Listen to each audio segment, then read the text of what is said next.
Hannah's reflection stared back at her like a stranger's ghost. The bathroom mirror, cracked along one corner from when her father had accidentally knocked it during his last fever, showed a girl she barely recognized. Her hands trembled as she applied the gray powder beneath her eyes, each stroke deliberate, calculated to drain the life from her face. "Are you almost ready?" Aunt Mai's voice cut through the thin walls like a blade. "He'll be there at noon." The powder felt gritty against her skin. Hannah had practiced this routine for 3 days, perfecting the art of making herself forgettable. She pulled her thick black hair back so tightly it hurt, securing it with an elastic band that left harsh lines across her scalp. The old floral dress hung on her frame like a deflated balloon, its faded roses mocking any hint of youth or beauty. Through the window, she could see the broken tiles on their roof, where the monsoon had claimed another piece of their crumbling home. The bookstore below sat empty, its windows dark, dust collecting on the shelves where her father's dreams had once lived. 6 months since the funeral, 6 months of watching her mother fade into shadows while the debts grew like cancer. Hannah. Mai appeared in the doorway, holding a pair of worn brown shoes. "Remember what I taught you. Keep your eyes down. Speak softly. Rich men like Takumi Yamamoto don't want wives who shine too brightly." The name fell between them like a stone dropped into still water. Takumi Yamamoto, 28 years old, CEO of Zenith Financial, net worth that made Hannah's head spin when she'd glimpsed the number on Mai's phone.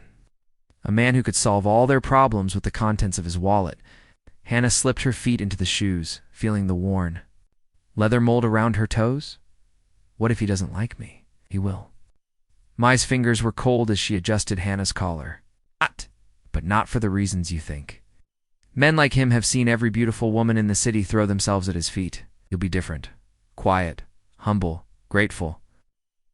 Tasted like ash in Hannah's mouth. She wanted to scream that she wasn't grateful for any of this. She wasn't grateful for the way Maya had arranged her life, like pieces on a chessboard. She wasn't grateful for the way her mother had simply given up, leaving Hannah to carry the weight of survival alone. But the bills stacked on the kitchen table spoke louder than her rebellion. The eviction notice tucked beneath them whispered of futures where they had nowhere left to fall. Hannah walked through the morning heat toward the cafe, each step a small surrender. The city moved around her in waves of honking cars and chattering pedestrians. But she felt separate from it all, wrapped in the strange numbness that had become her armor these past months. The Blue Moon Cafe sat tucked between a pharmacy and a dry cleaner, its windows fogged with steam from the kitchen. Hannah paused outside, watching the blur of shapes moving within. Her heart hammered against her ribs like a caged bird. She pushed through the door into the cool interior immediately. Hit by the smell of roasted coffee and something sweet from the bakery case, her eyes swept the room, cataloging faces, searching for the man who might change everything or destroy what little remained of her spirit. There, by the window, Takumi Yamamoto sat with his back partially to the door, sunlight catching the chestnut, highlights in his dark hair. He wore a charcoal suit that probably cost more than Hannah's family made in 3 months. But he'd left it unbuttoned, collar open, as if he couldn't quite be contained by formal wear. His fingers drummed against his coffee cup in a rhythm that suggested barely controlled energy. Hannah forced her shoulders to curve inward, made her steps smaller, quieter. She clutched her second-hand purse like a shield against her chest and approached his table with the careful movements of someone expecting to be dismissed. "Excuse me?" Her voice came out barely above a whisper. "Are you Takumi Yamamoto?" "Yamamoto?" He turned, and Hannah felt the air leave her lungs. His eyes were the color of dark amber, sharp with intelligence that seemed to slice right through her carefully constructed facade. High cheekbones, a mouth that looked like it rarely smiled but would be devastating when it did. There was something almost predatory in the way he studied her, as if he could see past the gray powder and unflattering dress to something she'd tried desperately to hide. "I am." His voice was smooth, cultured, with just enough warmth to keep from sounding cold. "And you're Hannah-chan." She nodded, still avoiding direct eye contact, and slid into the chair across from him. The silence stretched between them like a taut wire. Hannah could feel him watching her, cataloging details, and it made her skin crawl with a mixture of fear and something else she didn't want to name. "You're not what I expected," he said finally. The words hit her like a physical blow. Of course she wasn't. That was the entire point. "I'm sorry," she whispered, the phrase automatic, practiced. "Why are you apologizing?" His tone was genuinely curious, not mocking, which somehow made it worse. Hannah's cheeks burned beneath the powder. "I just know I'm not what you were hoping for. I know I'm plain." Takumi leaned back in his chair, and she caught a glimpse of the smile that had been hiding at the corners of his mouth. It wasn't kind, exactly, but it wasn't cruel either. It was the smile of someone who had just been presented with an interesting puzzle. Plain. He tested the word like wine on his tongue. "That's not the word I would use." Hannah's heart stuttered. This wasn't how it was supposed to go. He was supposed to be bored, distracted, eager to end the meeting and never see her again. Instead, he was leaning forward now, those amber eyes fixed on her face with an intensity that made her want to run. "I won't waste your time," she said, quickly, already half-raising from her chair. "I know you must be busy. We can just end this now. Do you want to end it?" The question stopped her cold. She sank back into her seat, pulse racing. "I don't want to inconvenience you. Inconvenience me." One dark eyebrow arched upward, and this time his smile was definitely amused. "Hannah, you're the most intriguing woman I've met in months." She flinched as if he'd struck her. "I'm not." "Oh, but you are." He leaned forward, elbows on the table, close enough that she could smell his cologne, something woodsy and expensive that made her think of cedar forests and rain. "You've gone to elaborate lengths to make yourself look awkward. Your makeup is deliberately uneven. That dress is 2 sizes too large. But underneath all of that performance, you carry yourself like royalty." Hannah's blood turned to ice. "I don't know what you mean." "You're hiding," he said softly, and there was something almost gentle in his voice now. "The question is, what are you hiding from?" Her hands clenched in her lap.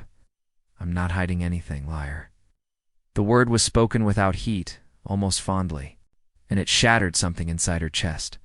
Hannah looked away, blinking rapidly against the sudden burn of tears. Her entire plan was crumbling around her, and she had no idea how to rebuild it. A waitress appeared with a fresh cup of coffee for Takumi and a glass of water for Hannah, who mumbled her thanks without looking up. When they were alone again, Takumi's voice cut through her spiraling panic. "Tell me something true." "What?" "Something true about yourself. Anything." Hannah's throat felt raw. Everything she wanted to say felt too big, too dangerous. That she loved the weight of books in her hands. She sometimes stood on the roof at night and pretended she could fly away. She was so tired of being afraid. Instead, she whispered, the smallest truth she could find, "I don't like coffee." Takumi's smile this time was warm, genuine, and it hit her like sunlight after weeks of rain. "Good, then I'll order you tea next time." Her head snapped up. "Next time? Did you think this was it?" He glanced at his watch, then stood, buttoning his suit jacket with practiced ease. "I haven't even begun to understand you yet." Anik clawed up Hannah's throat. "Please, you don't have to do this." I'm really not worth your time." He paused beside her chair, close enough that she could feel the warmth radiating from his body. When he spoke, his voice was so low only she could hear it. "Stop pretending, Hannah. I'm looking forward to meeting the real you." He left without another word, leaving Hannah alone with her racing heart and the terrible certainty that her life had just taken a turn she never could have prepared for. Hannah woke to the sound of her phone buzzing against the wooden nightstand, the vibration so harsh it seemed to shake the entire room. Her pillow was damp with sweat, fragments of dreams clinging to her consciousness like spiderwebs. In those dreams, Takumi's amber eyes had followed her through endless corridors while he whispered secrets she'd never told anyone. She sat up, pushing tangled hair from her face, and reached for the phone with trembling fingers. The screen was cracked across one corner, spiderweb of damage that made reading difficult. But the message was clear enough. Azure Tower. 7 p.m. Formal dress. Hannah stared at the words until they blurred. Azure Tower. She'd seen it on television. A gleaming spire of glass and steel that pierced the city skyline like a needle through fabric. Takumi's headquarters occupied the top 15 floors, a kingdom in the clouds, where mortals like her had no business breathing the rarefied air. Her hands shook as she scrolled through her contacts, finding Mai's number. The phone rang twice. Before her aunt's sharp voice cut through the static. "What is it, Hannah?" "I'm at the market. He wants to see me again." The words tumbled out in a rush. "Tonight, at his building." There was a pause, and Hannah could hear the sounds of the market in the background. Vendors calling out their wares, the rustle of plastic bags. When Mai spoke again, her voice carried a note of something Hannah couldn't identify. Excitement? Fear? This is good. Very good. Maybe he wants to make things official. I don't want him to make things official. Hannah's voice cracked like ice under pressure. I want this to end. Don't be foolish. Mai's tone went hard, the way it did when Hannah had disappointed her. Look at your life, girl. Look at our debts. Look at your mother wasting away in that bedroom because she's too weak to face reality. Are you so selfish that you would turn away from salvation? The words hit Hannah like physical blows. She bit down on her lower lip until she tasted copper.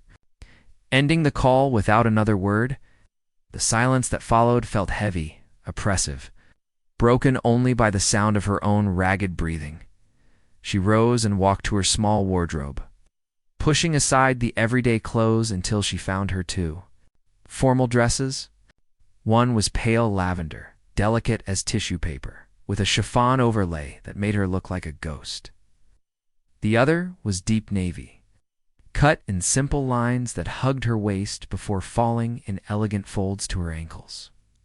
She chose the navy, hoping it would make her look older, more sophisticated, less like prey. The afternoon passed in a haze of anxiety and preparation. Hannah stood before her cracked mirror, attempting to apply makeup with hands that wouldn't stop shaking. This time, she didn't try to make herself look tired or plain. Some instinct told her that Takumi would see through any disguise she attempted, so she settled for trying to look like herself, whatever that meant anymore. As the sun began its descent toward the horizon, painting the sky in shades of amber, and rose, Hannah made her way across the city. The subway was crowded with evening commuters, their faces blank with exhaustion. She found herself pressed against the window, watching the urban landscape blur past. Azure Tower rose from the heart of the financial district like a monument to ambition. Hannah stood on the sidewalk, craning her neck to see the top, feeling dizzy from the perspective.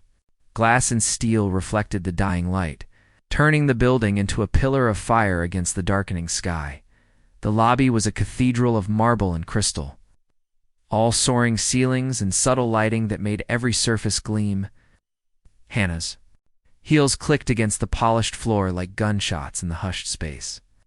Office workers in expensive suits moved past her like schools of fish, their conversations a low murmur that echoed off the walls. Miss Chen? Hannah turned to find a man in a black suit approaching her, an earpiece curled around his ear, like a technological parasite. He was young, maybe her age, with a kind of bland handsomeness that suggested he'd been hired as much for his appearance as his qualifications.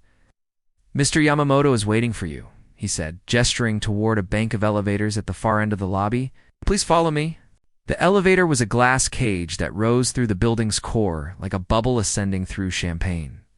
Hannah watched the floors blur past, numbers climbing toward heights that made her stomach drop.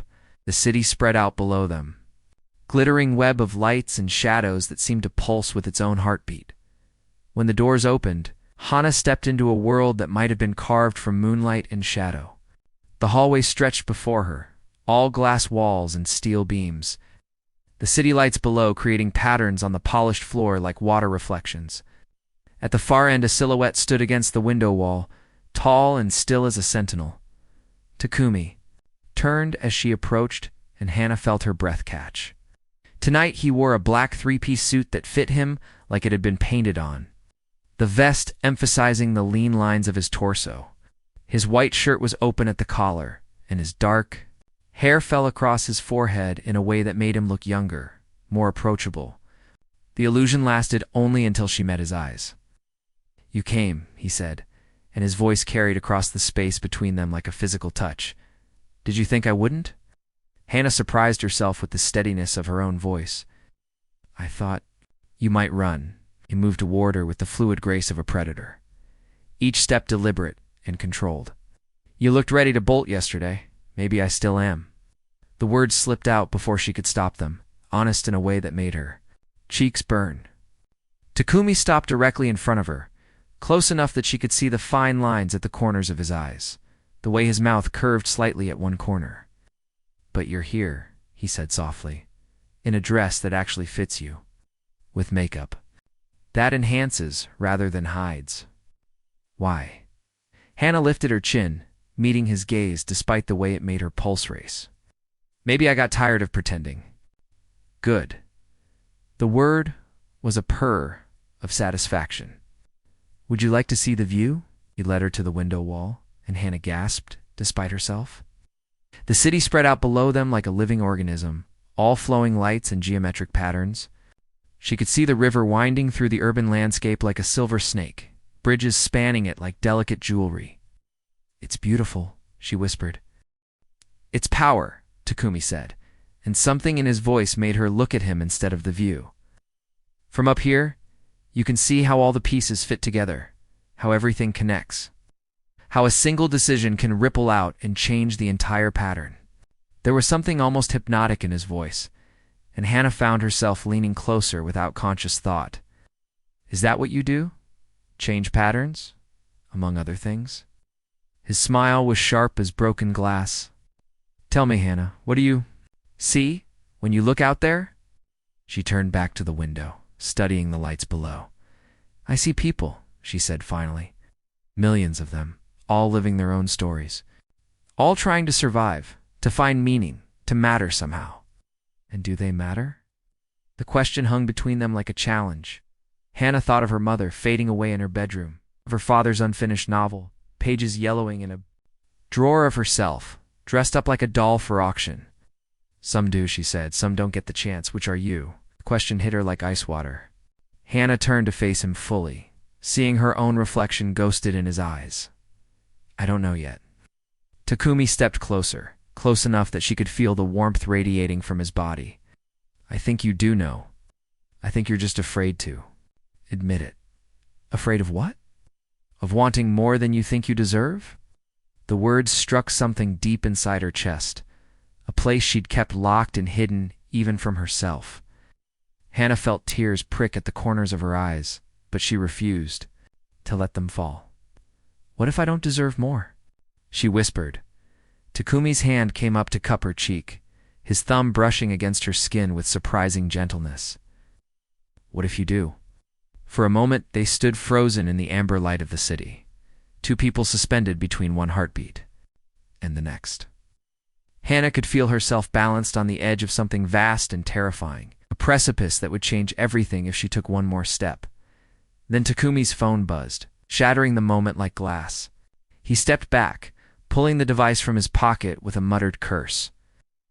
"I have to take this," he said, his voice shifting back to the cool professionalism she'd heard in the cafe.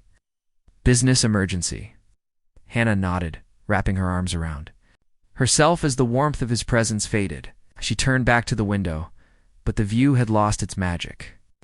Now, it just looked like a collection of lights, beautiful but distant, untouchable as stars. Behind her, she could hear Takumi's voice, sharp with authority as he spoke into the phone.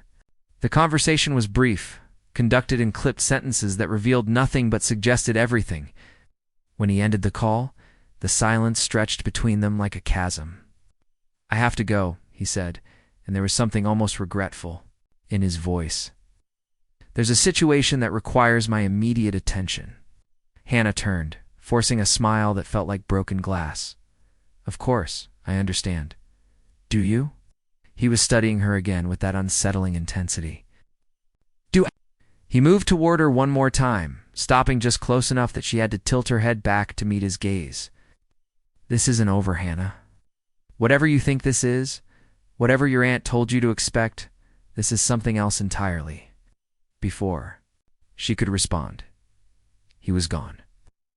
Leaving her alone in the glass tower, with the city spread out below like a promise or a threat. 3 days passed without a word from Takumi. Hana found herself checking her phone compulsively, her heart jumping every time. It buzzed with a notification that turned out to be spam or a worried text from Mai. She moved through her daily routines in a daze, helping her mother eat small spoonfuls of soup, sorting through bills they couldn't pay, trying to lose herself in the books that lined her father's old study. But concentration eluded her. Every time she closed her eyes, she saw Takumi's face in the amber light of the city, felt the phantom touch of his thumb against her cheek. The memory made her skin burn with something she didn't want to name. On Thursday morning, she woke to find her mother standing in the kitchen, fully dressed for the first time in months.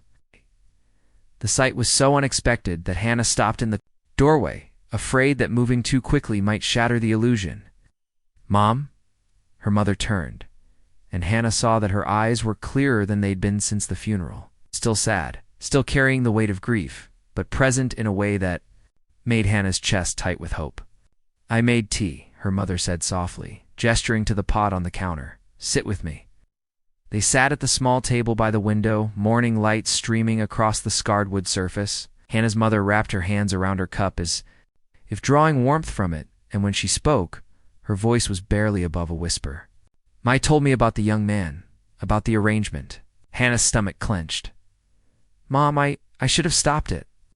Her mother's words came out in a rush, as if she'd been holding them back for days. "I should have been stronger, should have found another way. I let my grief make me weak, and I let you carry burdens that should have been mine." Tears burned at the corners of Hana's eyes. "You were in pain. You still are. Yes. But pain isn't an excuse for abandoning my daughter." Her mother reached across the table, taking Hana's hands in hers. "Tell me honestly, how do you feel about this man?" Hana stared down at their joined hands, her mother's fingers thin but warm against her own. How could she explain that Takumi terrified her in ways she didn't understand? And he made her feel exposed and seen and hungry for things she'd never allowed herself to want. "I don't know," she said finally.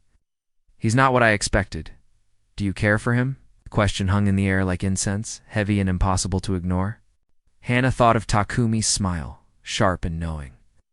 Of the way he'd looked at her as if she were a puzzle worth solving.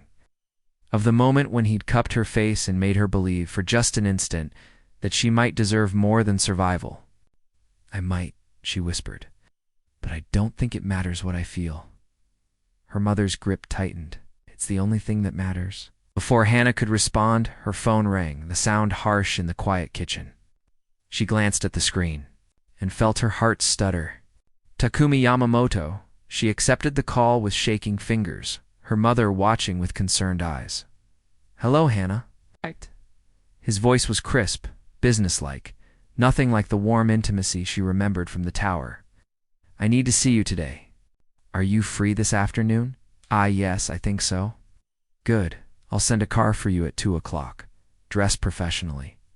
The line went dead before she could ask any questions. Hana stared at the phone, a cold knot of anxiety forming in her stomach. "What is it?" her mother asked. "He wants to see me this afternoon." Hana set the phone down with careful precision, said to dress professionally. Her mother was quiet for a long moment, studying Hana's face with the intensity she usually reserved for her most difficult paintings. "That sounds ominous." "Yeah," Hana agreed. "It does." The car that arrived at 2 o'clock was a sleek, black sedan with tinted windows, the kind of vehicle that suggested serious money and serious intentions. The driver was polite but silent, offering no clues about their destination as they wound through the city streets. Hana had chosen her most conservative outfit, a charcoal gray skirt suit that had belonged to her mother in her working days. It was slightly too large, but it made her feel armored, professional, ready for whatever Takumi had planned. They pulled up in front of a building she didn't recognize, all gleaming glass and modern lines. The driver opened her door without a word, gesturing toward the entrance where a security guard waited. "Miss Chen?" The guard checked his clipboard, then led her to an elevator. "Conference room 12. Mr. Yamamoto is waiting." The elevator rose smoothly, and Hannah found herself in a hallway lined with frosted glass offices. Through the walls, she could see the shadows of people moving, hear the muffled sounds of business being conducted.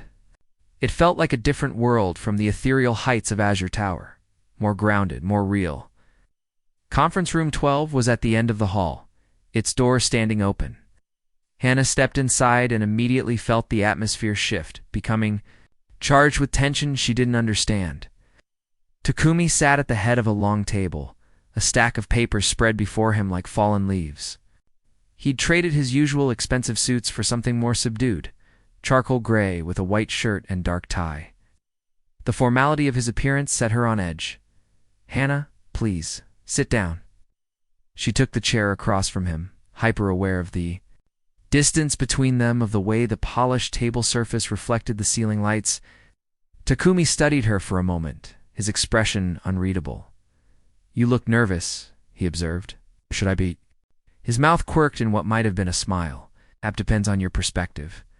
He slid a folder across the table toward her, the legal weight paper stark against the dark wood. "I have a proposition for you." Hannah's hand shook as she opened the folder, her eyes scanning the dense text inside. Contract language, full of wherefores and parties of the first part. But certain phrases jumped out at her like highlighted text. Marriage agreement, financial compensation, duration of 12 months, renewal at mutual consent. Her head snapped up, meeting Takumi's steady gaze. "This is a contract for marriage." "Yes, a temporary marriage." "Yes." Hannah felt like she was drowning, each word pulling her deeper underwater. "I don't understand." Takumi leaned back in his chair, his fingers steepled before him. "It's quite simple. I need a wife for business purposes. Certain deals, certain social circles, require the appearance of stability that only marriage can provide. You need financial security for yourself and your family. But this isn't real marriage. This is just business. All marriage is business to some degree." Its voice was matter-of-fact, almost gentle. "At least this way, the terms are clear from the beginning." Hannah flipped through the pages, her vision blurring as she tried to process the numbers involved. The compensation was more money than her family had ever seen, enough to pay off every debt, to buy her mother the medical care she needed, to rebuild their lives from the ground up. "Why me?" she whispered. "Because you're intelligent enough to understand the arrangement, desperate enough to accept it, and attractive enough to be believable." Takumi's honesty was brutal in its simplicity. "Because I find you genuinely intriguing, which will make the performance more convincing." Performance. We would need to appear happy together, attend social functions, business dinners, convince people that we're a couple in love. His eyes never left her face. "Could you do that, Hannah? Could you pretend to love me?" The question hit her like a physical blow. She thought of the moment in the tower, of the way her heart had raced when he touched her face. Would it really be pretending? "What happens after 12 months?" she asked. "If we're both satisfied with the arrangement, we renew. If not, we divorce quietly and go our separate ways." "But you keep the compensation regardless." Hannah stared down at the contract, the words swimming on the page. It was everything she'd never dared to dream of, wrapped in terms that made her feel like a commodity being purchased. "I need time to think about this." "Of course." Takumi stood, straightening his tie with practiced precision. "Take all the time you need, but Hannah." He paused by the door, looking back at her with an expression she couldn't read. "This isn't charity. I chose you specifically because I believe you're capable of being an equal partner in this arrangement. Don't disappoint me by thinking of yourself as a victim." He left her alone with the contract and her spinning thoughts. Outside the conference room windows, the city continued its relentless motion, oblivious to the decision that would reshape everything. Hannah read through the contract 3 more times, each pass revealing new layers of complexity.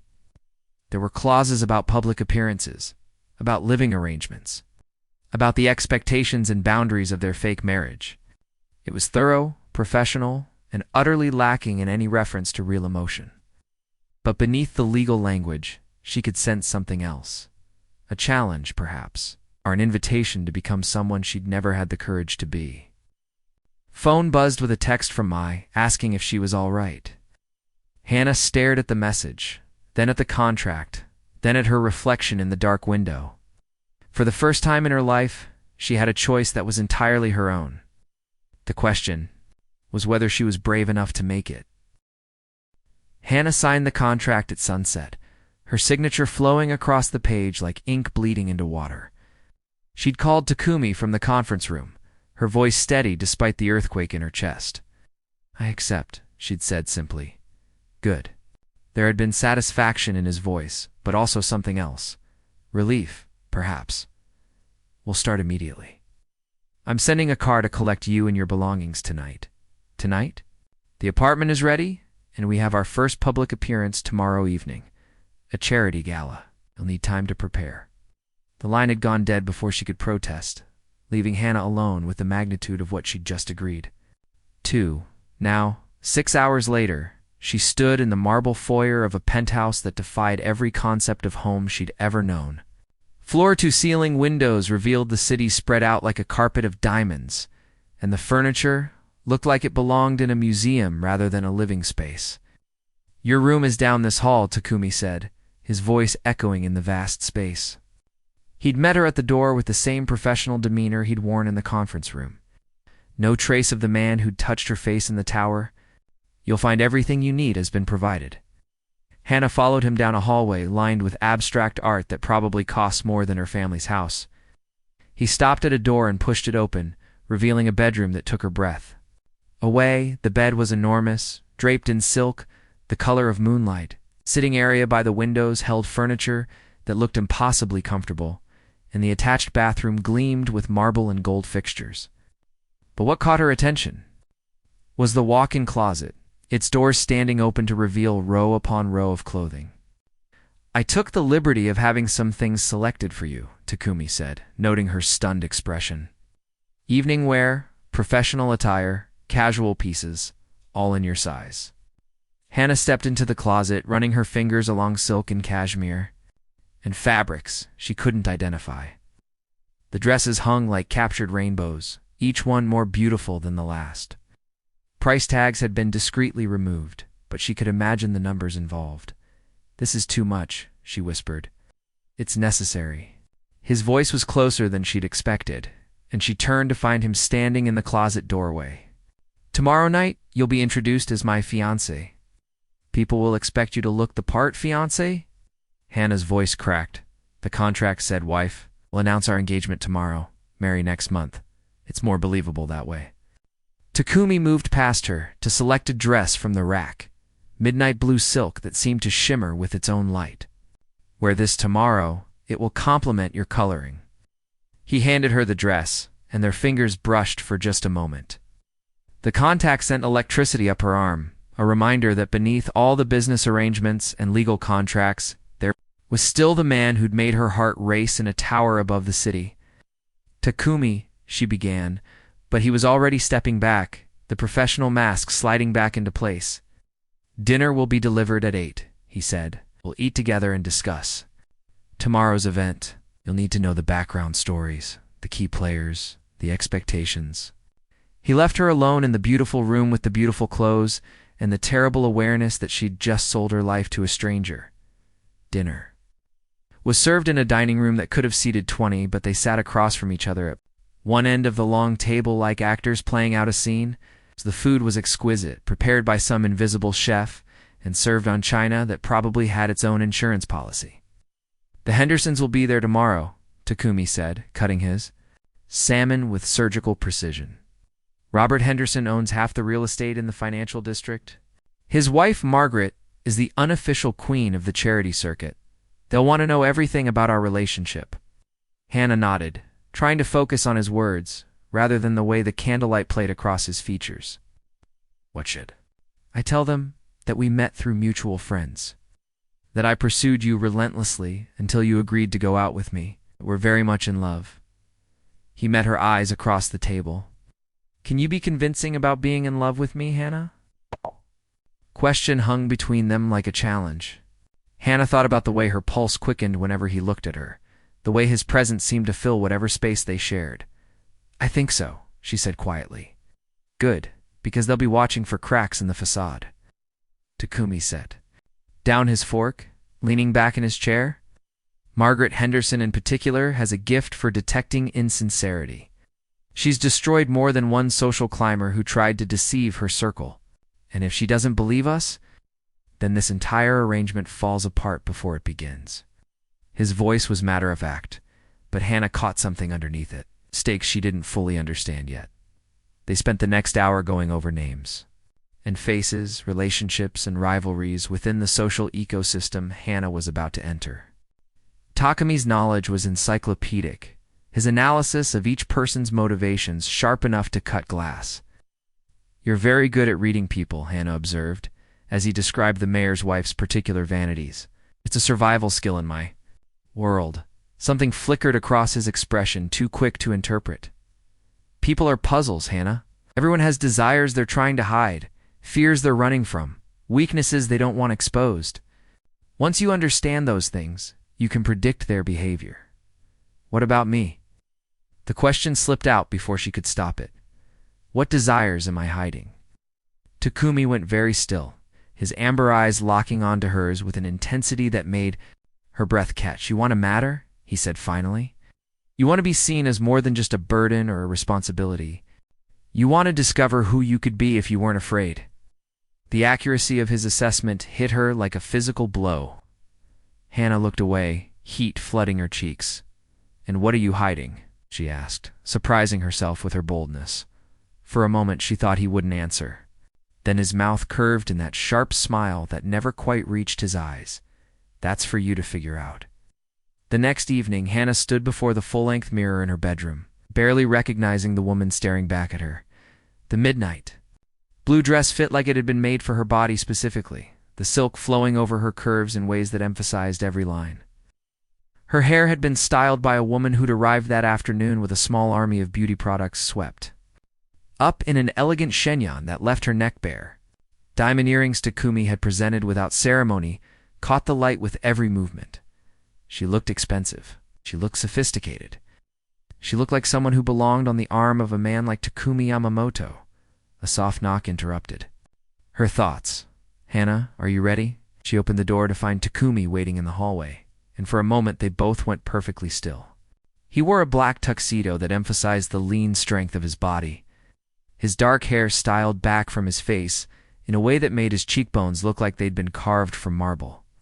"You look beautiful," he said, and there was something in his voice she couldn't identify. Wonder, perhaps, or hunger. "Thank you." Hannah felt heat rise in her cheeks. "You look quite handsome yourself." He offered her his arm, the gesture formal but somehow intimate. "Shall we?" The charity gala was held in the ballroom of the city's most exclusive hotel, a space that seemed to exist in a bubble of wealth and privilege. Crystal chandeliers cast rainbow light across marble floors, and the guests moved through the space like exotic birds. Their conversations a low murmur of cultured voices and careful laughter. Hannah felt every eye turn toward them as they entered, the weight of scrutiny making her skin prickle with awareness. Takumi's hand covered hers where it rested on his arm, warm and steadying. "Remember," he murmured, his breath warm against her ear, "we're madly in love." Before she could respond, they were surrounded by people eager to meet Takumi's mysterious companion. Hannah found herself shaking hands and making small talk, playing the role of devoted fiancé while part of her mind remained detached, observing. The performance from a distance, Margaret Henderson was exactly as intimidating as Takumi had warned. A woman in her 60s with silver hair and eyes like laser beams. She approached them with the confidence of someone accustomed to being the most important person in any room. "Takumi, darling," she said, air-kissing both his cheeks. "You must introduce me to this lovely creature who's captured your heart." "Margaret, I'd like you to meet Hannah Chen, my fiancée." Takumi's voice carried just the right note of pride and possession. "Anna, this is Margaret Henderson, one of the city's most influential philanthropists." Margaret's handshake was firm, her gaze penetrating as she studied Hannah's face. "How lovely to meet you, dear. Tell me, how did you two meet?" Hannah felt Takumi's subtle tension, the slight tightening of his fingers against her arm. "This was the test. Through mutual friends," Hannah said, allowing a soft smile to curve her lips. though I have to admit I wasn't immediately impressed. He was so arrogant, so sure I'd fall for his charm. She glanced up at Takumi with what she hoped looked like adoration. It took him 3 months of relentless pursuit before I agreed to even have coffee with him. 3 months. Margaret's eyebrows rose. My, how persistent. And what finally changed your mind? Hannah felt the weight of multiple conversations stopping around them, people leaning in to hear her answer. The moment stretched like a held breath. He brought me a first edition of Jane Austen's Emma, she said, the lie flowing from her lips with surprising ease. He'd somehow discovered that I loved rare books, and he'd spent weeks tracking down this particular copy, and he gave it to me, he said. He knew I was worth the wait, worth the effort. That's when I realized his arrogance was really just confidence in what he wanted, and what he wanted was me. The story was pure fiction, but as she told it, Hannah could almost see it happening. Could imagine Takumi hunting through antiquarian bookshops, determined to find the perfect gift. The image was so vivid it felt like a memory. Margaret's smile was genuine for the first time. How romantic. And clearly effective. She turned to Takumi. You found yourself a treasure, my dear. Don't let her get away. I don't intend to, Takumi said, his voice low and warm. When Hannah looked up at him, she saw something in his eyes that made her heart skip. For just a moment, it almost looked real. The rest of the evening passed in a blur of introductions and conversations, Hannah playing her part with growing confidence. She could feel Takumi watching her, approving of her performance, and the awareness sent heat spiraling through her body. They danced twice, moving together with a synchronicity that surprised her. His hand was warm against the small of her back, his body solid and strong as he guided her through the steps. Other couples swirled around them, but Hannah felt cocooned in their own private world. You're a natural at this, Takumi murmured. As the music swelled around them, at dancing, at lying, his smile was sharp, but not unkind. The book story was inspired. Hannah felt heat flood her cheeks. I don't know where that came from. I do. His eyes were intense, searching her face. You want it to be true? You want this to be real. The accusation hit too close to home. Hannah stumbled slightly, and Takumi's grip tightened, steadying her. Don't, she whispered. Don't what? Don't analyze me like I'm one of your puzzles, but you are a puzzle, Hannah. His voice was soft, intimate, meant only for her ears. And I'm starting to think I've been solving you wrong. Before she could ask what he meant, the music ended and they were swept back into the crowd of guests. But something had shifted between them. Some fundamental change in the dynamic that made Hannah's skin feel too tight, made every casual touch burn like fire. By the time they returned to the penthouse, Hannah felt wrung out, exhausted by the constant performance. She kicked off her heels in the foyer, sighing with relief as her feet touched the cool marble. You did well tonight, Takumi said, loosening his bow tie with tired fingers. Margaret was completely convinced. I saw her talking to 3 different people about what a lovely couple we make. Good, Hannah said, though the word felt hollow. That's what we wanted, right? But something in his voice suggested he wasn't entirely sure anymore. They stood in the vast foyer, the silence stretching between them like a chasm. Hannah was acutely aware of how intimate the moment felt, how alone they were in the beautiful space. The performance was over, but the awareness between them remained, crackling like electricity in the air. Hannah Takumi began, but she was already backing toward the hallway. I should get some sleep, she said quickly. Big day tomorrow, I'm sure. She fled to her room before he could respond, closing the door behind her and leaning against it. With her heart hammering against her ribs, the mirror across the room, she could see herself in the beautiful dress. Diamonds glittering at her ears, looking every inch the part of a woman in love. The most terrifying part was how right it felt. 3 weeks into their engagement, Hannah discovered the truth by accident. She'd been looking for a pen in Takumi's study, rifling through his desk drawer, while he took a business call in another room. Her fingers brushed against a folder tucked beneath some financial reports, and when she pulled it free, her own name stared back at her in bold black letters. Hannah Chen, background investigation, Her blood turned to ice as she opened it, revealing page after page of information about her life, her father's death certificate, her mother's medical records, bank statements showing their mounting debts, even photographs of her walking to the market, taken from a distance with a telephoto lens. But it was the final page that made her knees buckle. Subject's psychological profile suggests deep-seated need for validation and security. Financial desperation makes her an ideal candidate for long-term manipulation. Recommend proceeding with contract marriage as planned. The folder slipped from her numb fingers, papers scattering across the Persian rug like fallen leaves. Hannah sank into Takumi's leather chair, her vision blurring as the full scope of his deception crashed over her. He hadn't chosen her randomly. He'd researched her, studied her, identified her weaknesses like a predator selecting prey. Every moment of connection she'd felt, every flutter of hope that maybe this could become something real, had been calculated from the beginning. Hannah. She looked up to find Takumi standing in the doorway, his phone call apparently finished. His gaze went immediately to the scattered papers, and she watched his expression shift from concern to resignation. "You weren't supposed to see that," he said quietly. "I imagine I wasn't." Hannah's voice sounded strange to her own ears, distant and hollow. "When were you planning to tell me? Or were you going to let me keep believing that you actually found me intriguing?" Takumi stepped into the room, closing the door behind him. "It's not that simple, isn't it?" Hannah stood on unsteady legs, her beautiful engagement ring catching the light like a mockery.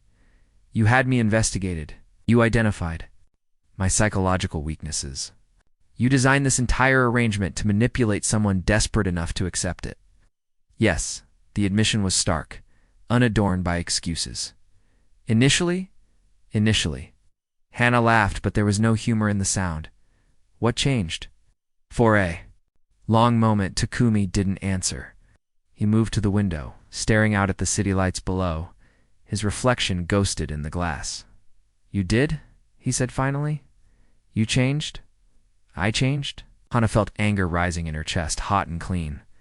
"I'm exactly the same person I was when you had those photographs taken. The same desperate, manipulable woman you profiled." "No." Takumi turned to face her, and she was startled by the raw emotion in his eyes. "You're not. The woman I researched was broken, resigned, willing to disappear rather than fight. But that's not who you are at all." "Then who am I?" The question came out as a challenge. "You're fierce," he said, moving closer. "You're intelligent and brave and beautiful in ways that have nothing to do with what you wear or how you style your hair. You care about people so deeply, you're willing to sacrifice yourself for them. But you also have enough fire in you to sign a contract with a stranger and remake your entire life." Hannah shook her head, backing away from him. "Pretty words, but they don't change what you did. You played me like a chess piece." "I tried to." Takumi's voice was rough now, stripped of its usual control. "God knows I tried to keep this clinical, businesslike. But somewhere between that first day in the cafe and tonight, it stopped being about the contract." "When?" Hannah demanded. Ow. "When exactly did it stop being about manipulation?" "When you told Margaret Henderson about the book." The words came out in a rush. "You created this beautiful lie about how we met. This story that made our relationship sound real and romantic. And I realized I wanted it to be true. I wanted to be the man who would spend weeks hunting through bookshops to find you the perfect gift." Hannah felt tears burning at the corners of her eyes. "So you decided to develop feelings for me? How convenient." There was nothing convenient about it. Takumi's composure finally cracked, and she could see the man beneath the businessman, vulnerable and uncertain. "Do you think I wanted to fall for someone I was paying to pretend to love me? Do you think I enjoyed lying awake at night wondering if any of it was real? Fall for me." Hannah's voice was barely a whisper. "I'm in love with you, Hannah." The confession hung between them like a bridge neither of them knew how to cross. "I'm in love with your quick mind and your generous heart and the way you make me want to be better than I am. I'm in love with the real you, not the profile in that folder."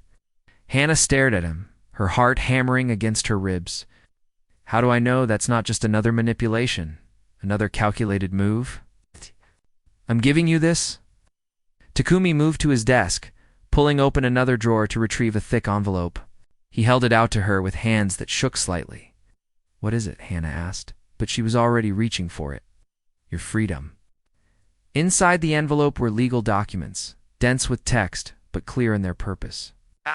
Hannah scanned the pages, her eyes widening as she understood what she was seeing. "This dissolves our contract," she said. "Yes, and transfers full ownership of your family's debts to me, along with enough money to cover your mother's medical care for the next 5 years. Takumi's voice was steady now, but she could see the cost of his composure in the tight lines. Around his eyes, "You can walk away, Hannah. It's right now. Tonight. No obligations, no strings attached." Hannah looked up from the papers to find him watching her with an expression that made her chest ache. "Why?" "Because I want you to choose me."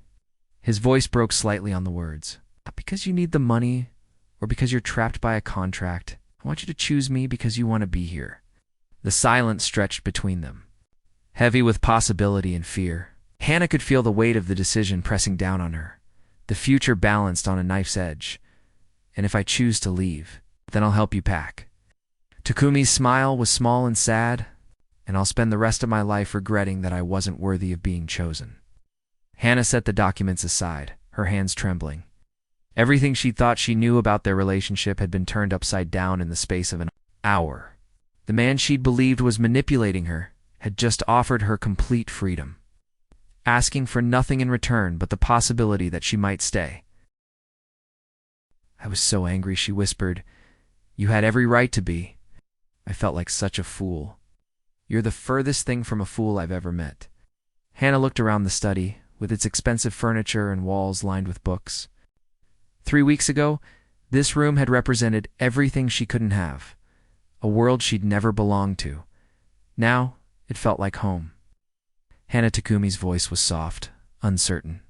"What are you thinking?" She turned to face him fully, taking in the sharp lines of his face, the way his dark hair fell across his forehead, the amber eyes that had seen through every mask she'd ever worn. "I'm thinking about that first day in the cafe," she said. "When you told me to stop pretending, what about it? I'm thinking maybe it's time I finally listened." And across the space between them in 3 quick steps, rising up on her toes, to press her lips to his. For a heartbeat, Takumi went rigid with surprise. Then his arms came around her, pulling her against his chest as he kissed her back with a desperation that made her knees weak. When they finally broke apart, both breathing hard, Hannah rested her forehead against his. "I choose you," she whispered. "Not because of the contract or the money, or because I don't have other options. I choose you because you see me, the real me.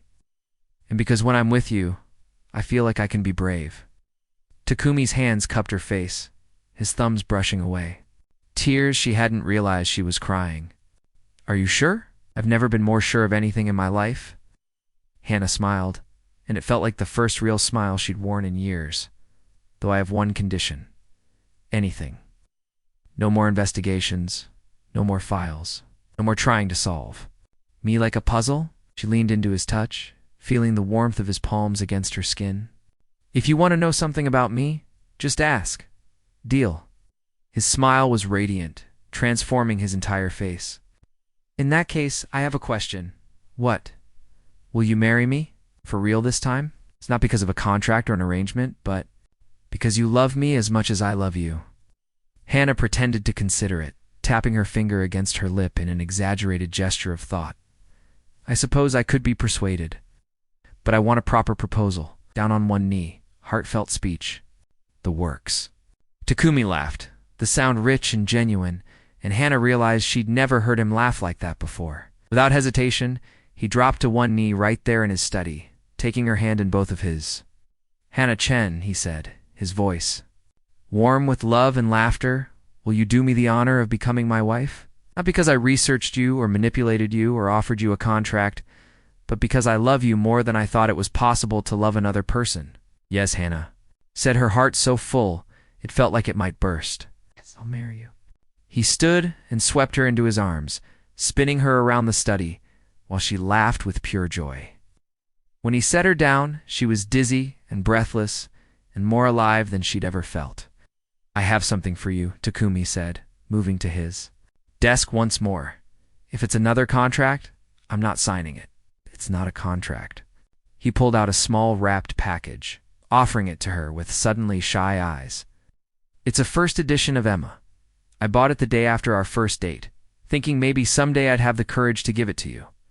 Hannah unwrapped the book, with reverent fingers running her hands over the worn leather binding. You actually bought it? I wanted to make the story true, he said softly.